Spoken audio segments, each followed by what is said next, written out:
Hey, it's Matt, your average gamer, and for this video, we're going to be going over all the main bosses in Chapter 4, as well as showing you where to get the Weaver's Needle, which is basically a necessary item for a lot of players to make the final boss significantly easier. We're going to start here with the first fight against the spider. Also, I hope everybody is doing really well. I hope everybody's awesome. Be sure to comment below and let me know what's going on in Blacksmith Wukong for you. If you're checking out this video, how far you are into the game. For the first fight, the second sister, this fight is relatively easy because we're going to have help in our friend Zhu.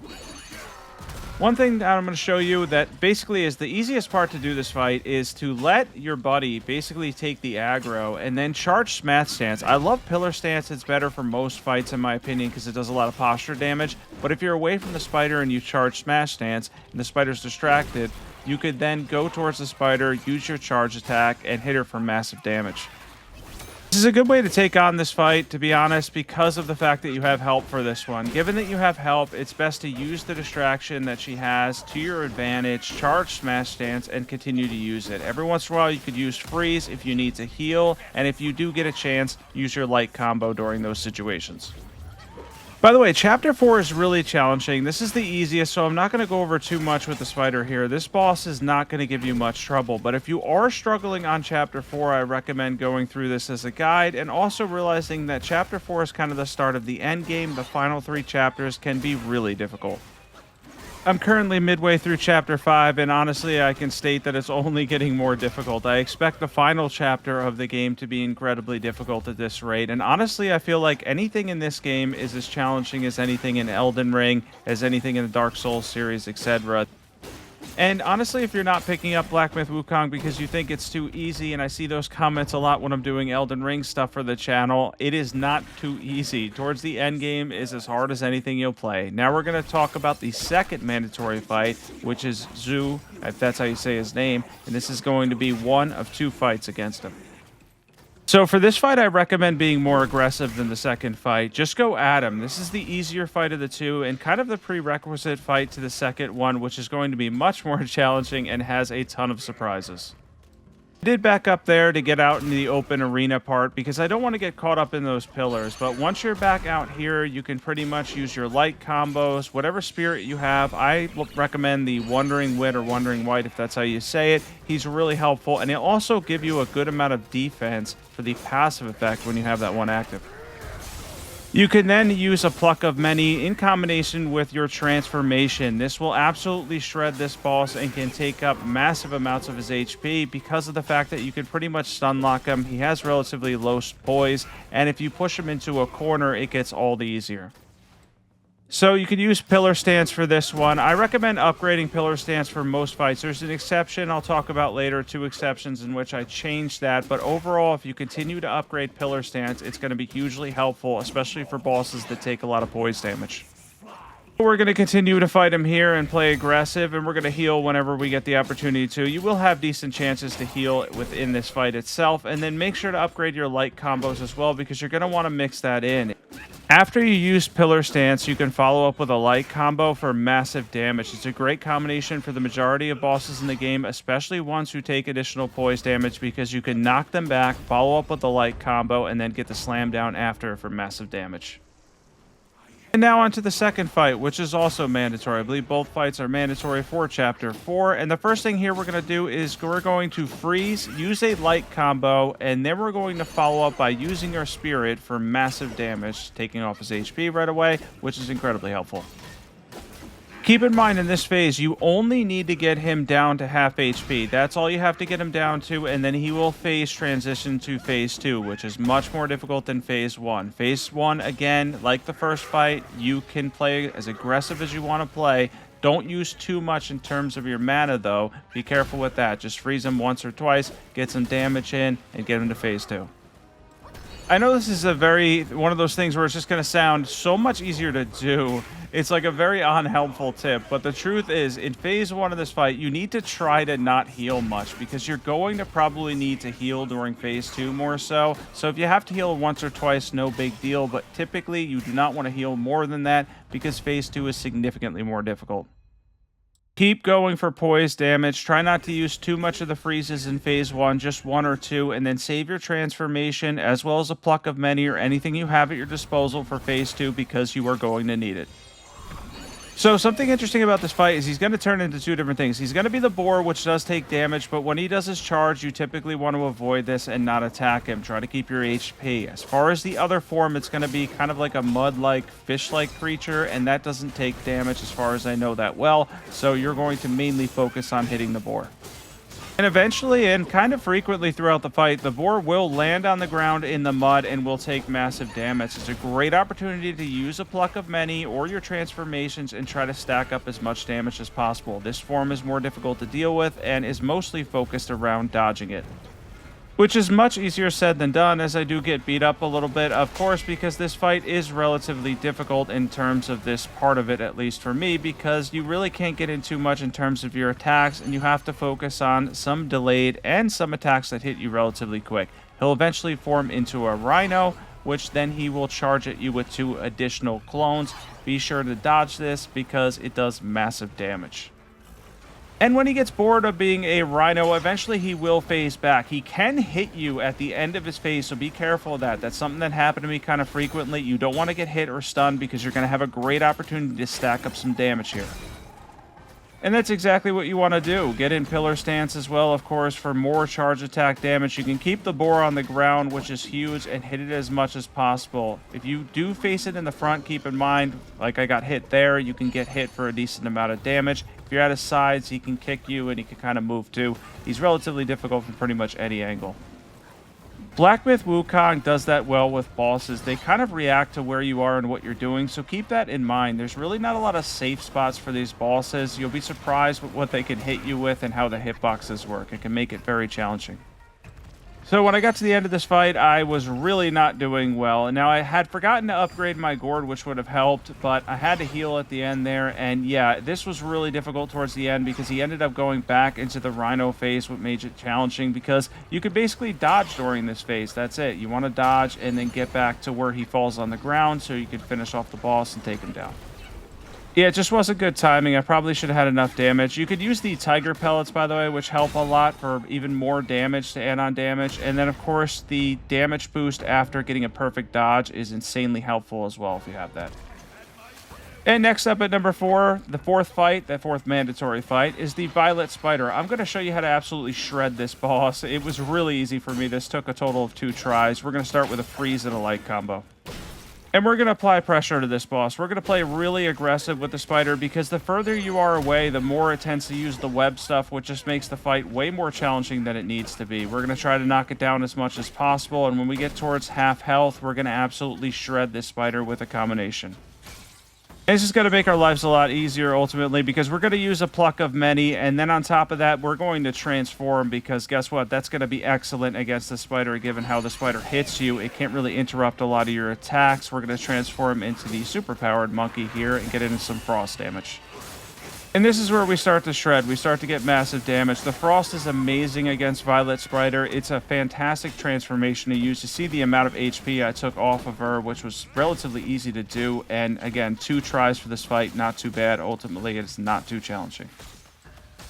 So the main upgrades for me was having Pillar Stance upgraded all the way for these first fights, and then upgrading Freeze as much as I could as well too, and then on top of that, upgrading a Pluck of Many because you want to use that, and then at this point you haven't had transformations for long, so don't worry too much about that. You'll do fine. And you'll take down Violet Spider, and we'll be moving on to the next part of this video. And you're going to need to go to Upper Hollow. Once all those bosses are beat, you're going to follow me on screen exactly where I go. I'm not going to voice over this whole section, but I'm going to show you how to head towards Purple Cloud Mountain, how to get there, and how we can get the Weaver's Needle, which makes the second phase of the final boss so much easier.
right, so once you're at the pool of Shattered Jade, follow me on screen. You can follow my strategy for this boss, but this boss is going to be really easy. I'm going to show the boss because it is a mandatory fight as a prerequisite. I'll go over the second part of that boss fight, which is going to be, we're going to run into that a little bit later. But for this, just follow me on screen and we'll catch up in the next step.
You're here at last.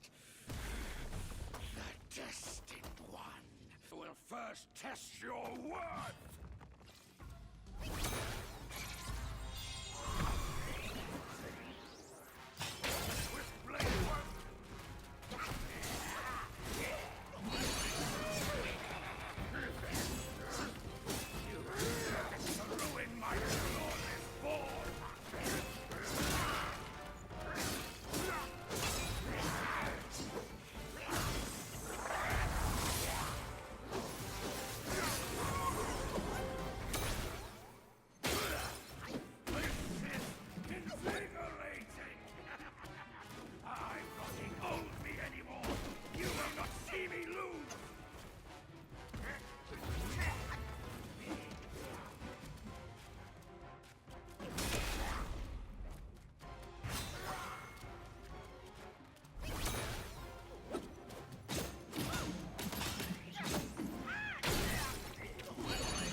And this is why you needed to have everything unlocked. You have to go here and then turn around, and you're going to follow me on screen towards the next boss, which is basically the second fight with the first boss that we fought, the more challenging one, and I'm going to go over that one in detail in the next step.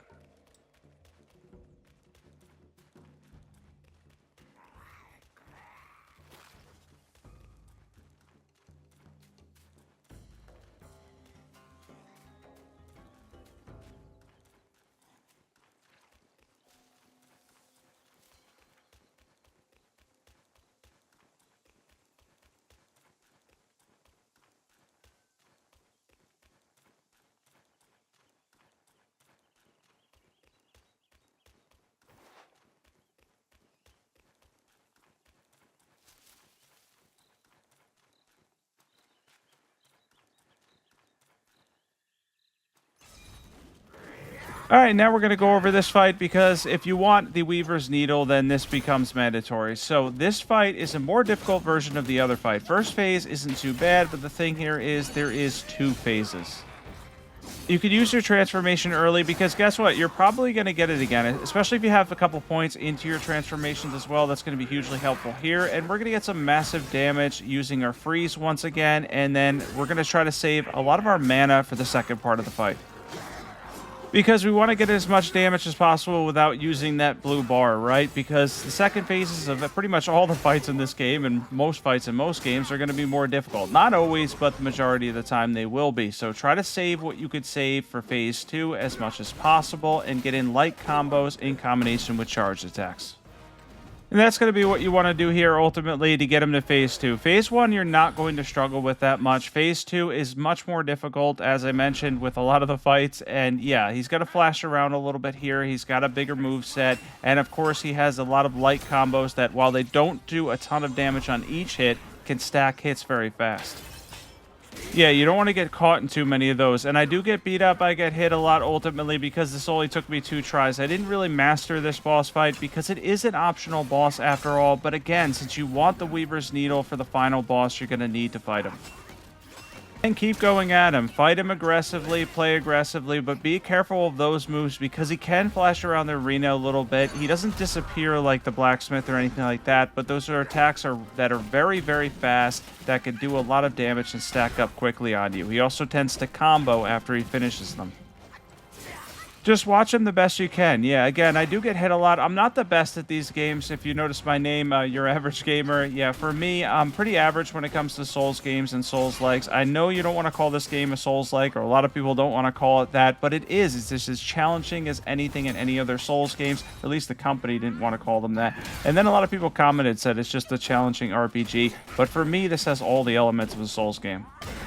Yeah, I kind of rambled there about it, but to be honest, it is as challenging as any Souls-like or Souls game. For me, this is a Souls-like game. I just want to state that real quick. As far as our moves here, though, we're going to be using light attack combos with Smash Stance. I didn't use Pillar Stance for this one. Smash Stance was better, especially since you could charge it while you're running.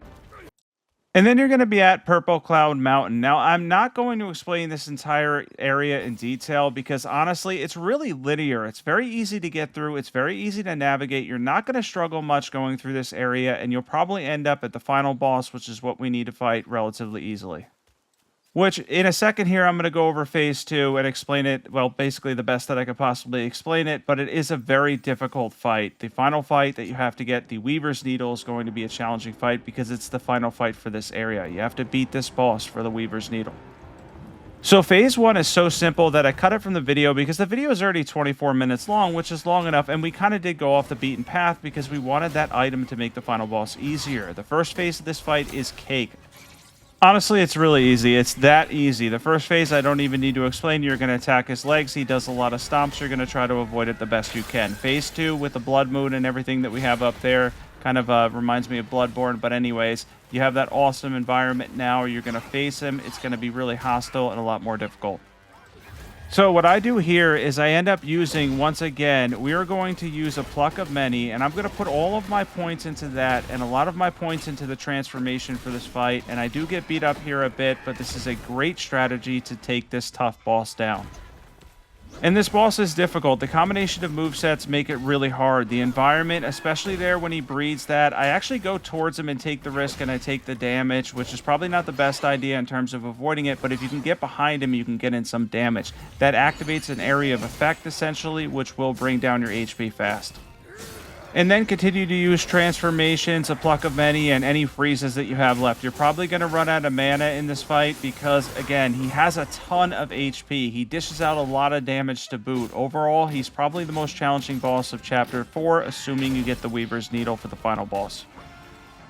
So you want to avoid his stomps, and when you get under him, he does more simple attacks, thankfully. If you are at a distance from him, a lot of his ranged stuff is really dangerous, and those beams, especially if they're not on camera, can come out really fast and can take down your HP quick.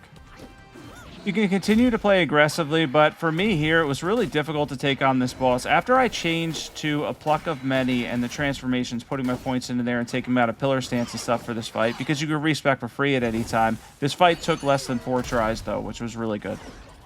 But again, one of those fights that's so challenging for me that I did take a lot of damage throughout the fight, and I even had to use the life-saving pill at one point, which is an extra consumable that can fill your HP up, which is extremely helpful in a situation like this, especially you get towards the end of a boss's HP bar. Also recommend Tiger Pellets as well as the one that adds damage reduction. Those are extremely helpful for this fight. If you're able to farm them and stuff ahead of time, that's going to help you a great deal. I didn't use too much here, but if you're able to use them throughout the fight, you could probably make this fight significantly faster. And once he's down and you take down this tough boss, you will end up with the Weaver's Needle, which is going to make the last boss a lot easier. Let's jump into the final boss now.